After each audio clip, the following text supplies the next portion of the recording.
Grande prova hoje na Bélgica, hein, Vivi? Provaça, né? Nossa! Eu acho que é o monumento mais esperado, ainda mais agora que não teremos Paris-Roubaix, né? É uma pena, Paris-Roubaix foi adiada para julho, então Flanders, Tour de Flanders, ganhou ainda mais Credibilidade, né? importância para os atletas, porque é um momento muito. Roubaix e Flanders é o ápice da temporada para os classiqueiros, né? Que são provas de um dia. Teremos Clássica das Ardennes, né? Mas acaba que é um perfil diferente de prova, né? E aí? Vencida pelo fortíssimo Casper Asgreen, ele que demonstrou já tá bem forte na prova que ele fez ali sexta-feira retrasada, né? Ganhou de uma forma sensacional, andando 40 km escapado, depois os caras pegaram, ele deu por cima e chegou, né, pra garantir. Hoje venceu o Tour de Flanders, né? Ele que já foi... Contrariando todas as expectativas. Exatamente, né? Porque ali, eu acho que 100% das pessoas, ou pelo menos 99,9%... Exceto os fãs dele. Exatamente, acreditavam que ele não... O Van der Poel seria imbatível ali no sprint. Exatamente. Né? Mas o jogo é jogado, quilômetro nas pernas, intensidade, tudo conta. Afinal de contas, eram 260 quilômetros de muita intensidade. Vivi. 54? Vamos falar então da prova? Né? O Casper, que já foi vice-campeão nessa prova em 2019, prova onde o Van der Poel fez quarto, né? Agora mudaram de posição os dois. Inclusive, Casper vencendo e Van der Poel segundo. Van der Poel era o atual campeão de Flanders. Né? Exatamente. Van der Poel sabia o caminho da vitória porque ele já venceu, né? Que inclusive eu quero falar rapidamente aqui sobre o percurso da prova para vocês, mas antes eu quero já falar o seguinte: hoje o Van der Poel me conquistou.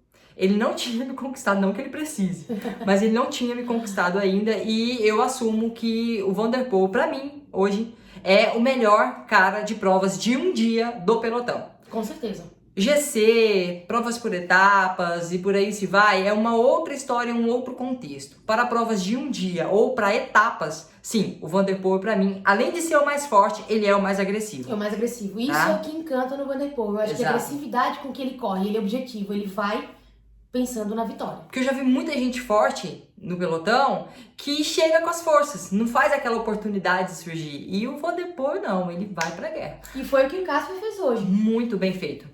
Ele o tempo todo buscou a vitória, né? Se vocês recapitularem alguns quilômetros ali da prova, ele atacou, depois ele atacou de novo e por fim ele sprintou para vencer.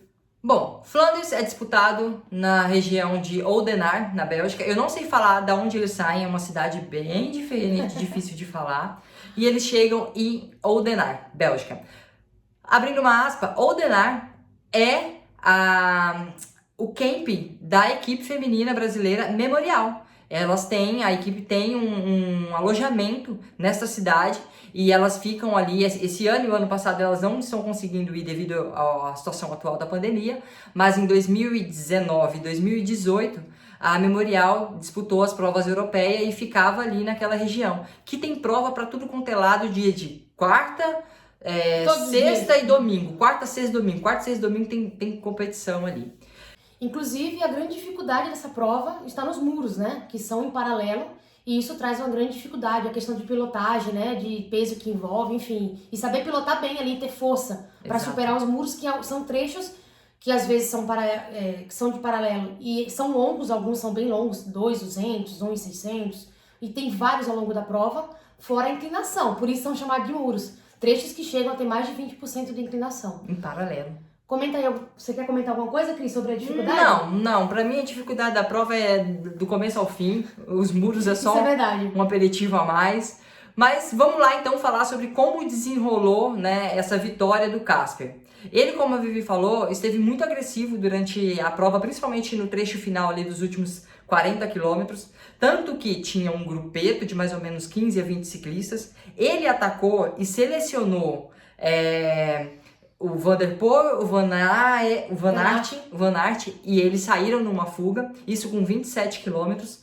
E aí, depois, ele teve, com 37 quilômetros, certo? Aí, reduziu o grupo. Com 27 quilômetros, ele novamente atacou, e aí saiu o Van der Poel, o Van Aert e ele, o Casper. Isso. Com 17 quilômetros, o Van der Poel atacou, né, sentado, um ataque sentado, porque eles estavam... nos muros, né? Exatamente, eles estavam no muro e em paralelo, então os ataques eles são diferentes nesse tipo de prova, eles têm que fazer os ataques sentados. Ali eu falei, caramba, velho, eu fiquei encantada com a potência do Van der Poel e a forma como eles largaram o Van Aert, que inclusive, gente, vamos relatar um detalhe aqui. O Van Aert, no último muro, em paralelo, ele fez cobrinha. Ele teve que fazer cobrinha. Uma pena que eu não tenho essa imagem para passar para vocês, mas a gente vê, né, a situação, a dureza do percurso e da prova em si. E aí eles saíram, o Van der Poel e o Casper saíram faltando 17 quilômetros para o fim da prova. Eles rodaram de igual para igual, não teve essa de migué, não. Foi quando, durante esses 16 quilômetros, do momento que começou a fuga até abrir o último quilômetro, era quase que uma unanimidade que o Van der Poel era o favoritíssimo, né? Seria bicampeão, né? E a gente foi pro sprint, abriu ali os últimos 500 metros, ficou aquele jogo, vai que eu vou, vai você me puxa, e dando com o braço e tal, e eles abriram o sprint faltando mais ou menos 250, 200 metros. O Van der Poel, teve o time certinho do sprint, ele estava um pouquinho à frente, ele conseguiu sair junto com o Casper, então não teve aquela história assim que tipo, ele saiu depois. Partiu e abriu, não. Não, ele saiu junto, ele acelerou um pouquinho, o Casper ficou um pouquinho, mas depois o Casper veio e aí, no vídeo a gente consegue ver que o Van der Poel realmente não tinha para bater o sprint, ele estava patinando no sprint enquanto... Ele já não rendia mais, enquanto o Casper foi consistente, foi crescendo em cima dele, porque o Casper foi constante e o Van der Poel não saía do lugar. E foi aí assim que ele... tanto que quando o Casper começou a passar, o Van der Poel viu que não tinha mais e ele já sentou e... Exatamente. Então, foi assim uma vitória surpreendente, porque realmente era franco candidato à vitória a partir do momento daquela fuga, o Van der Poel, mas obviamente que um atleta extremamente rodado, que está numa fase muito boa e já vinha mostrando alguns resultados, né? Aí agora a gente vai passar para um outro lado do pelotão, a galera que chegou depois deles, né? A gente tem aí algumas observações. Greg, fantástico, né? Um cara que vem crescendo a cada prova. Eu gosto muito do estilo de corrida dele. Torcia por um pódio dele numa dessas clássicas. O Greg Van Avermaet, né? Van Avermaet. E hoje ele conseguiu, né, dessa crescente, confirmar realmente que ele vem na crescente e conseguiu garantir um pódio aí. E o Jasper Stuyven, que foi campeão da Milan-San Remo, hoje ele fez quarto, né? E o Van Aert acabou ficando aí no pelotão, que pegou ele depois que ele sobrou, né, do Van der Poel e do Casper. E acho que ele fez sexto colocado. Quinto ou sexto? Sexto, O Sepp Van Mark, se não me engano, fez quinto. Eu fiquei bastante feliz com a terceira colocação do Greg Van Avermaet. Ele é da velha guarda, né? A gente viu ontem a velha raposa, o Valverde, vencendo uma clássica, Miguel Indurain. E hoje a gente vê o Greg, que aí já tá com uma idade um pouco mais avançada, se a gente for comparar, por exemplo, aos 26 anos, o Van der Poel. E do próprio Casper, né? Do próprio Casper, essas coisas assim. Então eu fico bastante feliz em ver o Greg não pode mais uma vez, né? O Van Avermaet, a gente vê, talvez, será que, Vivi, que ele começa a ter uma queda de performance, o pico de performance dele tá caindo? Eu acho que o próprio Van der Poel declarou que tá precisando descansar, né? O Van Aert, pelo que ele fala, ele se sente bem, porque como não vai ter Rubex, ao invés de ele descansar, que é o que o Van der Poel vai fazer, ele incluiu mais 2 clássicas no calendário dele, que é a Brabantse, que acho que acontece agora na quarta-feira, e a Amstel Gold Race, que acontece no final de semana. Então, ele está se sentindo bem. Talvez o tipo de percurso para ele, diante da fase que ele está, não favoreceu. O Van Avermaet. Esse é o próprio dia, né? Exatamente. Ou o dia do cara não foi dos melhores, né? Porque a gente viu que ele, na hora dos muros mesmos ali, que foi um momento de definição, quando ele estava com o Van der Poel e com o Casper, ele não tinha a potência necessária para superar os muros como os outros dois tiveram. O Alaphilippe, ele já tá também numa queda de performance, a gente não viu ele sofrendo um pouco. O Alaphilippe, apesar do ano passado ele ter estado na fuga junto com o Van der Poel. E era um dos grandes favoritos, né? Exatamente. O Alaphilippe, na teoria, ele não tem uma predisposição tão boa para essa prova, porque ele é muito leve, né?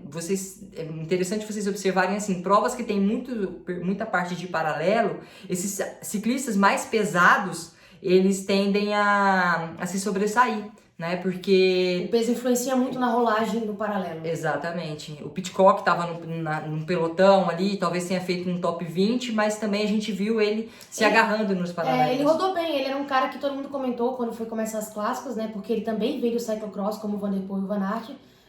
Mas eu acredito que uma das coisas que acaba matando ele é a questão dos paralelos, né? Porque não tem esse peso, ele é muito franzino. Uhum. E aí é uma das coisas que dificulta. Claro, talvez ele também não esteja no mesmo nível desses caras ainda, né? Mas eu acho que um dos pontos de paralelo acaba prejudicando um pouco. O Pidcock poderia ter uma predisposição para qual tipo de prova, Vivi? Boa pergunta. Fala aí você, o que é que vocês acham? Liège-Bastogne-Liège? Chegada ao alto, rápida. Eu acho que essas provas que tem um pouquinho de dificuldade, né? Ele foi muito bem na Estrada Bianchi, que é uma prova que tem ali uma estrada de terra, né? Mas essas que tem um pouco de dificuldade, peculiaridade, que traz um pouco ali, que é como se fosse um cyclocross, né? Mas a questão do paralelo em si, eu acho que acaba prejudicando um pouquinho. Sim. A gente vê que quem assistiu o Mundial do Cyclocross viu que um dos pontos onde ele mais tinha dificuldade era exatamente nos trechos de areia fofa. Porque o peso também conta. Enquanto o cara passava rampado, embalado, ele perdia o embalo porque o peso não permitia a mesma tração dos caras mais pesados, né? Turma, são essas as imagens, as nossas opiniões sobre a vitória do Casper hoje em cima do Van der Poel, o monstro das clássicas das provas de um dia. Pra mim, agora assumi, né? Eu assumi de verdade. E é isso, conta pra gente. É bonito ver o cara correr, né? É bonito. Eu gosto de... Ele é agressivo, ele Mas olha, tem o boca Casper tá num nível sensacional e fez com que a prova fosse fantástica, né? Acho que a prova tava extremamente esperada. Eu falei, meu Deus, como é que eu vou dormir hoje com a Tour de Flandres amanhã? Né? Então, e realmente foi uma prova muito bonita de assistir e ver esses caras nesse nível é sensacional. Deixa aqui sua opinião. O que você achou sobre a vitória do Casper e sobre o sprint e sobre os nossos comentários? E alguma coisa que a gente não comentou aqui também, que você queira... Bote nos comentários.